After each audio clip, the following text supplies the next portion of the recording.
Hey everyone, and welcome back to the channel. I've just frightened my dog. For those who haven't been here before, my name's Anna, and this is Belle. Oh, Jeff's coming too. Yeah, and I wanted to do a little update. I'm a bit late because last time I saw you, I was heading to Basingstoke to have a discussion about what happens next and whether I'll be accepted for the surgery. And then I just realised I've not been on and updated anyone. So here we are. Okay, so very brief recap. I have stage 4 cancer.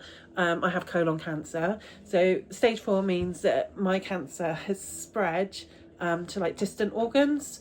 I did have the primary, so my original cancer was removed in 2024, and I did have chemotherapy, which should have got rid of any rogue cells and hopefully stop it spreading. Unfortunately, it didn't work, so it did spread, and it's gone to a place, come on then, in my peritoneal, and in my ovaries and appendix, but kind of all within that cavity. And the last time I spoke to you, I was going to Basingstoke because Basingstoke is the world leading peritoneal malignancy centre, and it's only been about the last 15 years that they've taken colorectal cancer patients whose cancer has metastasised, which means that it's spread elsewhere in the body. Previously, what they would do, I think, would be people whose primary, so their first cancer would be in their appendix or say in their ovaries, and they would perform something called like a CRS, so the cytoreductive surgery, and the HIPEC, which is where they fill you with a hot chemotherapy to treat and hopefully get rid of get rid of the disease. It's really, really hard to be accepted, especially I think at Basingstoke, they are very selective over the patients they take, and that's because they want to give the patients the best possible outcome. It is a major surgery. It's nicknamed the mother of all surgeries. It requires a long kind of operation and a long time to have the hot chemo in the body as well. But what also happens is it takes a really long time, a recovery period as well. So, and again, that's why if a colorectal patient has something within that area, they actually need to see that you're responsive to chemo, because the likelihood, certainly in my case, is that cancer will probably appear elsewhere in my body. So it would be awful to put someone through such a major thing, a life-changing operation, and then for it to pop back, say, on a lung or elsewhere, and actually you're not responsive to chemo, which, you know, could mean that time is short and you've just been through this life-changing operation. So yeah, that's my understanding anyway. So yes, back to what happened. So we went up to Basingstoke. We stayed at the Apollo Hotel, which I thoroughly recommend, and I think a lot of patients or people going there, or potential patients, must stay there. Cheap. I'm not going to say it's not cheap, like cheerful. It's really, really nice. They had a spa and a swimming pool, which I couldn't use because I had a PICC line in and I was having chemotherapy. And yeah, I was just so impressed, really. I work in healthcare myself, so, you know, you can't help but notice things, and not that I'm judging, but I do, critique the level of care. I went to Basingstoke, met with a surgeon, absolutely wonderful. I met with a senior nurse as well of the unit, absolutely fantastic in explaining everything that would happen, and explaining that I've been accepted for the surgery and they wanted to offer me the full CRS and the HIPEC. So I was absolutely... My dog just knocked the camera down. Yeah, so absolutely over the moon, because that is, you know, going to be the best outcome for me. Whilst chemotherapy is working and can keep the cancer at bay, there is only so long you can have chemotherapy. There's no guarantee how long that will work, and there's only so much chemotherapy you can have. So to getting to a position where surgery is an option, I mean, that's incredible, and I am just so grateful that I'm in that position and that they've said yes. It felt like winning the lottery, and even now there's still something in the back of my mind thinking something's going to happen and they're going to say no, and that will be that.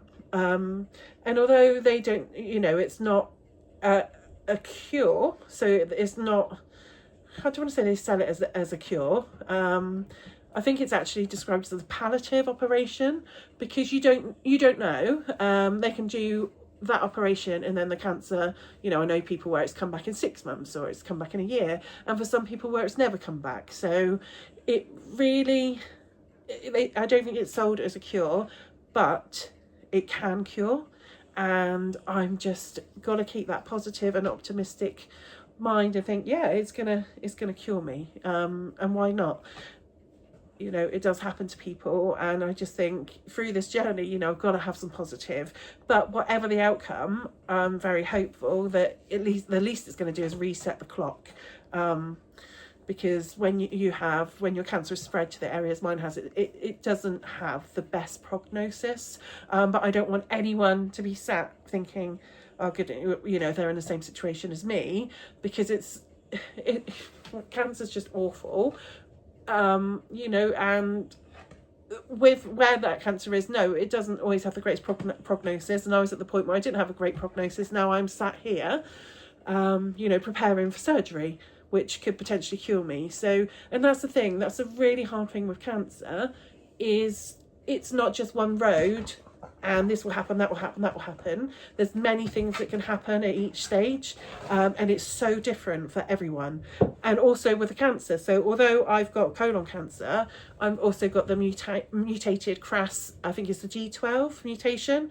So my cancer, my colon cancer, is going to be very different from, say, someone else's, and that includes treatment, also how you respond to chemo. You know, I've gone through one lot of chemo over 3 months, and it didn't do anything, and yet other people, it's cured them. So yeah, I think that's a difficult thing. And I think for me, because I'm a person, God knows why I went to nursing, because I really like to know kind of, well, what's going to happen, and you know but that, you know, nobody has those answers. So for anyone going through this, if you feel that it's my oncologist keeping me in the dark, or my surgeon, or anyone, they're not. It's really to sit.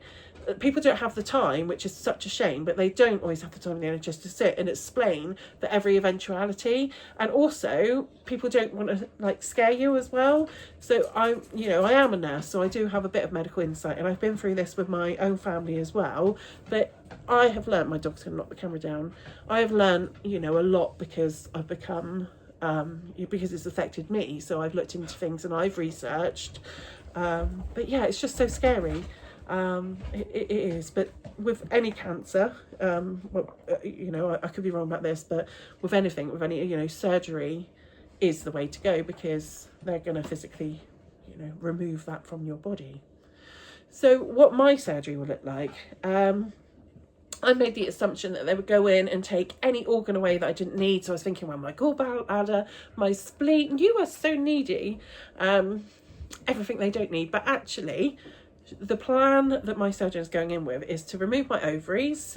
The surgeon actually asked if I was done with having babies. I was like, yes, absolutely, because I think they're thinking about whether to take my uterus out or not. And I'm like, yeah, just please get rid of it. I don't need it. But I don't actually think that's part of the plan unless necessary. But I'm more than happy for that to go. My appendix has got to go because that's riddled. Yeah, so what else? So my ovaries, my appendix, and then the peritoneal. If you imagine that's like the wallpaper around your room, it's like the lining of all the organs. So they're going to strip away a lot of that, and I forget what it's called. It begins with an O, and that's terrible. But it's basically like your fat apron, because my cancer's in there too. So they're going to remove all visible cancer. They have a look, because before, where I had a resection, which means they took part of my colon and they joined it back up together when they took the tumour out, so they joined it together. I didn't have a stoma, not that would have bothered me, it would have been quite useful really, especially with camper van toilets. But they when they do the surgery, they're going to have a look at that join and the scar around, because sometimes cancer can get in there. Although I had a colonoscopy and everything looked great, but they will kind of look everywhere and take out and do what needs to be done. And I think the reason why they don't just go in, and I haven't asked this question, it's just my understanding, and take every organ, is because there are loose cancer cells in my body, and I suppose if they're going to settle somewhere, it's better they settle somewhere like on my spleen or gallbladder, or an organ I can live without, than fire off like into my liver or to my lung. So whether that's why they leave certain organs in, because in my mind I was like, yes, I'm going to take everything out, I'm going to be super slim afterwards, lose some organs. No. So yeah, so they're not going to take out anything they don't have to, basically. And then when that's happened, and I'm going to have the HIPEC, so the hot chemo, and yeah, hopefully it will be lovely if I could then go for a scan in 3 or 6 months time and say there's no evidence of disease. Oh my goodness, I just can't imagine what that will feel like. Yeah, in my head I'm going to be over the moon and so happy, and I'm going to try really hard, you know, not to have those thoughts being, oh yeah, but the next scan it will come back, and the next scan it will come back. I'm just going to take the positive as it comes, and hopefully, you know, just once would be so nice to be able to hear that there's no evidence of disease. Yeah, it would be wonderful. Yeah, and I think, you know, I am realistic as well. I'm kind of torn. I think the chances are that it will come back, because it was so advanced and it's metastasized. And I think hearing all the time that you're stage 4 and going from terminal to curable, potentially, it's a lot to get your head round. So in a way, I'm always going to think the worst.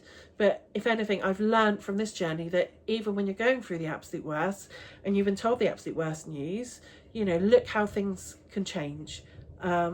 And it's the same even with chemotherapy drugs and targeted therapies. Things change all the time. So that's how we look. I'm not going to go anywhere yet. Definitely not. So things have happened quite quickly. I've had to have my last chemo, thank goodness, was on the 27th of March. And I've got the PICC line out. Oh, it was just so lovely. And I've been swimming and everything. So now I am at home having... I think it will work out about 4 or 5 weeks where I've been chemo free, and the other medication that I did the fundraiser for, the bevacizumab, it's really important that that isn't in my system for surgery, because they affect how the blood vessels work, and with chemo as well, you know, you risk of sepsis and stuff like that. So that will be out my system. And so basically next week I will be checking in to Basingstoke Hospital. I have 2 nights in the hospital before they will do the surgery. I won't give the date of the surgery because I don't know. I just don't like to. Because what if someone rang up and be like, oh, it's Anna, she wants to cancel? Oh, I'm sure you wouldn't do that, but yeah. So that will be happening, yeah, next week. So the following week, and I will update. I'll try and do little updates. And if you follow me on TikTok, I tend to update on there a lot. I'll do some videos from the hospital, all being well. Basingstoke have been absolutely incredible. So if anyone's going through this, just the care I've been given, you know, I've not even got to the hospital yet. I was talking to a psychologist today just to make sure that I'm mentally prepared, not only for what's going to happen, but which I felt was really good, being a nurse myself. A couple of things. Asking what was really important to me, and it's small things like I'm so short-sighted, but I wear contact lenses, and when I come out from an operation I want to have my glasses on so I can see, because it's going to orientate me, and that's something I worry about. I didn't even have to bring that up. As soon as I said I was short-sighted, she said, this is what we'll do for you. So I thought that's brilliant. You know, she also checked in to make sure that I've got stuff in hospital, because it's going to be a lengthy admission, maybe 3 to 4 weeks, maybe less, that I don't go completely bonkers being stuck in hospital. So I am prepared for that. But really what she was doing as well is making sure that I'm not a trigger, you know, to get depression or for major hospital anxiety, and my mental health is good. And I think it really helps being a nurse, because I know I'm not in control of everything, but I know that environment. I know what to expect. I know when I come round, and if I've got an NG tube and pumps and drains, they're things that I've managed on other patients. So it's not completely alien to me. And I think for me, that's really, really helpful. Yeah, and even like when I was in hospital before and I was coming round, and then I got a bit bossy. I was like, right, well, what's my blood pressure? Oh, I feel sick. Have I had an antiemetic? And they're like, yeah. And I'm like, well, can I have another one because I still feel sick? You know, have you tried this? Have you tried that? So it's basically like coordinating my own care. So I think I'll be fine. I will be a long, long way away from my family and from Lila. And I am fine with that. Lila, you know, her choices, she doesn't want to see me while I've got tubes and things in. She's not really good with stuff like that, and that's absolutely fine, because as soon as I come round, I'll be in intensive care for a few days, then, you know, I'll be able to talk to her on the phone, and I'm not someone that'll be like, oh, I need visitors, I need people to come in and see me. I'm just going to do it with my aim to get home kind of as soon as possible. So that's it. That's the plan with me. Yeah, I am over the moon. Feel like I've won the lottery to be accepted for surgery. I'm not at all worried, and now I'm getting worried because I'm not worried about the operation and everything that's going to happen. I'm not scared. I feel really positive. I feel really, like I say, like I've won the lottery that they've offered to do this. You know, I know, yeah, I'm not going to say I know it's my only hope, but you know, this could save my life or give me more time. And you know, how can I be scared? They've got you know, they are the world leading unit there, so I'm in safe hands, and they do this every day and seem so lovely, to the point they've, you know, there's a pack where they do, it's like all about me, which they've already filled in the details, so the nursing staff and the medical team can know who I am and what's important to me, and they've got a photo.